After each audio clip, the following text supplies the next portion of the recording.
So we're talking about spiders in this episode, y'all. Spiders, these critters are straight out of a horror movie. I mean, these dudes are crazy looking. They give you the creepy crawlies when you look at them. And these guys are straight ballers, y'all. They have been doing the predatory hunting thing for over 400 million years. And so when we look into the amazing biology of the spider, you really got to start asking the questions of how in the heck does the spider know what it's doing? From the amazing body plan to the complexity of the spinnerets to its hunting instincts to its mastery of engineering, its mastery of aerodynamics in multiple forms, from the jumping spider to some of the crazy critters that are detecting the wind current to be able to spin out some web parachutes so they can fly hundreds of miles to get to a remote destination. I mean, are you freaking kidding me, bro? Stop it right now. And so now we have to look at it from two camps, right? We have to look at it from the secular random mutation evolution camp. And it's crazy because right, the scientific community will just tell you, yeah, there's just a mind-boggling amount of diversity in the spider genealogy and all of the different strategies of how these spiders hunt. But that shouldn't come as a surprise because they've been doing it for hundreds of millions of years. But what does that really say? Because they have to deny intelligent design to look at it purely from a scientific naturalistic cause. So you're telling me you just scramble up some amino acids and some proteins and you get this body plan that has this incredible strength to size ratio, that has this incredible ambidextrous way about it, that it is incredibly fast and agile. I mean, you've got a spider that is able to thrust itself to over 79 Gs in a second. Are you kidding me? And not crush itself with that type of G force? You have spiders that can create a silk strand that goes over 25 meters across rivers. These guys have multiple spinnerets, and they have to have the native instinct to know the hows and the whys and the whens of how to use those multiple spinnerets. Not all of it is sticky silk. So to have the knowledge base to build this thing with the multiple different silk strands and the perfect amount of tension, and where are you going to get that knowledge from? Like, where is it getting this information from? But in the human terms, we understand that to have repeatable, known processes, you got to store it somewhere.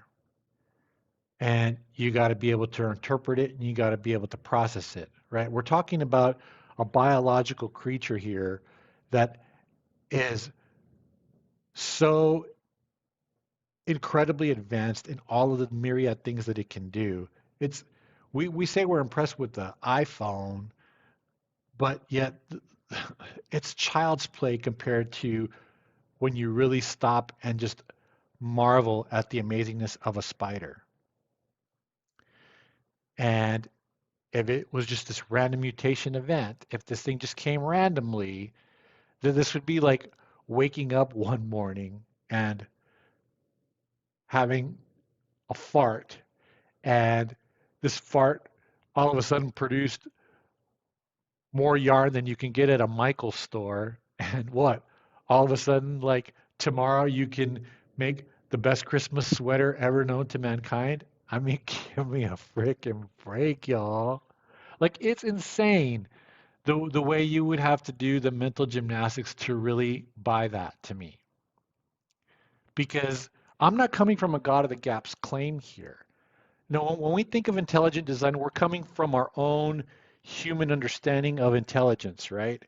I mean, if we think of anything with architectural marvel, when we engineer a building, when we architect a building, you've got to have engineering mastery. There's an incredible amount of physics, knowledge base of physics to go into building engineering. Aerodynamics mastery. You don't just wake up one day and stick somebody in a plane or on a parachute and say, figure it out. Like we have to have thorough understanding of that in order to be able to know what we're doing. The hunting prowess. You wouldn't just stick a 5-year-old with some Freddy Krueger claws on his hands and say, go get me some deer in the forest, kid. Like, where does this instinct come from? This instinct has to be built somewhere and it has to be retrieved and recalled somewhere. When we think of software engineering, we have to have a way to know how to store incredible amounts of information to be able to recall it consistently and repeatedly. And look, the spider has a brain, sure, but it's not anything that we would be impressed with when we think about the size of the brain or the processing power of the spider. So that begs the question, where is this information? Where is the spider storing the knowledge base on how to use the spinnerets in the complex ways that it does? How does the spider have the recollection to recall the instinct to be able to know how to fly great distances from a freaking web parachute? These dudes are freaking cool, man. It's easy to be afraid of them at a first glance, but when you really start and study them, they are absolutely gorgeous. And check this out, like look at a couple of these pictures, right? Here's a picture of the breakdown of the amino acids of the spinnerets, of the silk produced by the spinnerets. So this is the way science is looking at the data. And guess what? If this is the data, then this is the storage. All of these crazy combinations of amino acids, that is what is storing the way for the spider to have all the knowledge on how to use the spinnerets. The, the spinneret that produces the sticky substance, the spinneret that produces the one to protect its eggs, the spinneret that uses its substance to wrap around its prey, the spinneret that's used for the tension building. I mean, the silk that the spider produces is the strongest natural substance on earth. It's stronger than steel.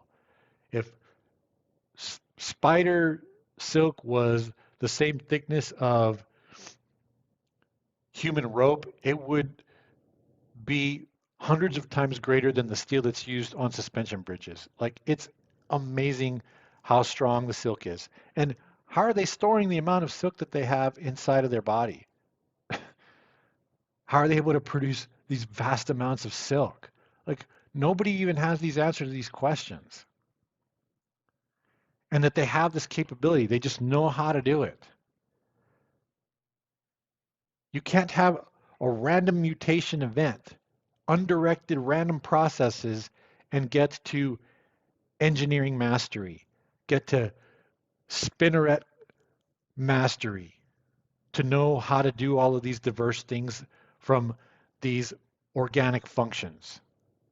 The aerodynamic mastery, the aquadynamic mastery. There's spiders that can essentially basically walk on water. Like all of these incredible feats built into the bioengineering. It's built into the DNA code. DNA is code. These instructions are building all of this knowledge base into the spider. And you know what you need to have code that's complex enough to be able to build all of those things? Intelligence. Spiders are evidence for God, y'all. All right, gang, that's it for this episode. If you like my content, please consider subscribing to my channel. God bless you guys.